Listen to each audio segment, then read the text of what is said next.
Karir.mu dan di Karir.mu, kami semua percaya pentingnya personalisasi. Personalisasi adalah cara proses belajar mengajar yang perlu kita praktekkan di setiap tahapan perkembangan. Dari usia dini bahkan sampai profesional yang sedang meniti karir tinggi akan belajar jauh lebih efektif, akan mengajar dengan jauh lebih baik kalau kita mempraktekkan personalisasi. Tetapi banyak yang tidak percaya pada paradigma yang sama. Banyak yang masih menduga bahwa pendidikan seharusnya menstandarisasi. Padahal semua yang belajar datang dengan kebutuhan yang berbeda, datang dengan tingkat kesiapan yang berbeda, datang dengan latar belakang yang berbeda, minat dan bakat di area yang berbeda. Bagaimana mungkin pendidikan bisa mencetak semua orang yang sama dan melalui proses yang sama pada saat pendidikan itu seharusnya melayani individu yang sama sekali tidak seragam. Personalisasi bisa dilakukan lebih baik lewat teknologi dan juga dengan bantuan pedagogi yang baik. Di sekolah.mu dan karir.mu, kami percaya dengan 5 cara untuk mempraktekkan personalisasi. 5M. 5M adalah memanusiakan hubungan, memahami konsep, membangun keberlanjutan, memilih tantangan, dan memberdayakan konteks. Apa saja contohnya? Proses belajar mengajar yang memanusiakan hubungan pasti berangkat dari keberpihakan pada muridnya. Faham bahwa siapapun yang sedang belajar, murid, mahasiswa, pekerja yang mengikuti pelatihan, itu datang dengan tujuannya. Datang ingin difahami keunikannya, bukan ingin disamaratakan dengan semua peserta yang lain. Ada pretest yang harus dilalui, ada komunikasi, ada empati, ada kehangatan antara fasilitator dengan semua teman-teman yang mengikuti program pembelajaran di sekolah.mu dan karir.mu. 5M yang kedua adalah memahami konsep. Di sekolah.mu dan karir.mu, kita percaya sekali bahwa proses belajar bukan sekedar menjejalkan pengetahuan, bukan sekedar menghafal materi demi materi dan dikejar-kejar dengan cakupan yang amat sangat melelahkan.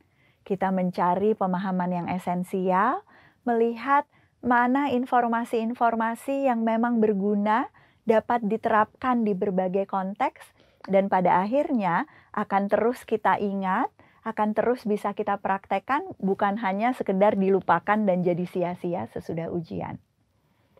Prinsip 5M yang ketiga adalah membangun keberlanjutan. Kita harus memahami apa kaitan antara satu materi dengan materi yang lainnya. Kalau sekarang saya belajar aljabar di kelas 5 SD, apakah akan ada lanjutannya di tahapan-tahapan pendidikan selanjutnya, dan apa hubungannya kalau saya tidak memahami materi ini dengan perkembangan saya di tahap selanjutnya.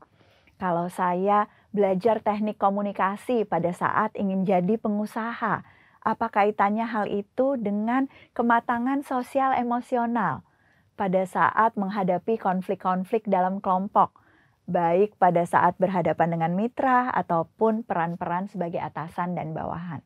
Semua yang kita pelajari berkaitan.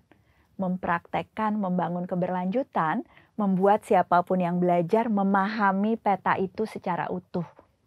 Ibaratnya dalam perjalanan nih teman-teman, kalau yang mengendalikan, yang menyetir kendaraan adalah yang belajar, maka kita akan tahu di mana macetnya, di mana proses mempercepatnya, kapan harus melalui tahapan yang lebih berhati-hati. Prinsip 5M yang keempat adalah memilih tantangan. Proses belajar yang mudah itu jangan-jangan bukan proses belajar yang sesungguhnya, karena kita hanya ada di zona nyaman.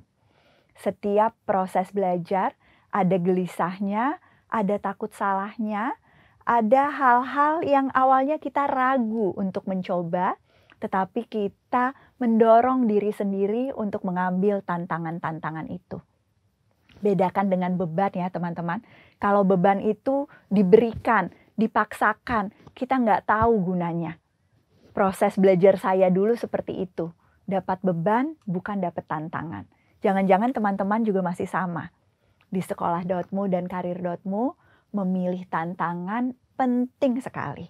Tapi jangan sampai yang kita dapatkan adalah beban, yang kita dapatkan adalah kecemasan yang berlebihan, dan pada akhirnya nggak membuat kita jadi gemar belajar.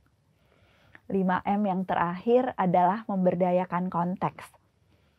Kita tidak pernah belajar sendirian. Kita belajar dalam konteks kelompok, kita belajar dalam kehidupan nyata di masyarakat, dan apapun yang kita pelajari seharusnya membawa perubahan-perubahan yang positif.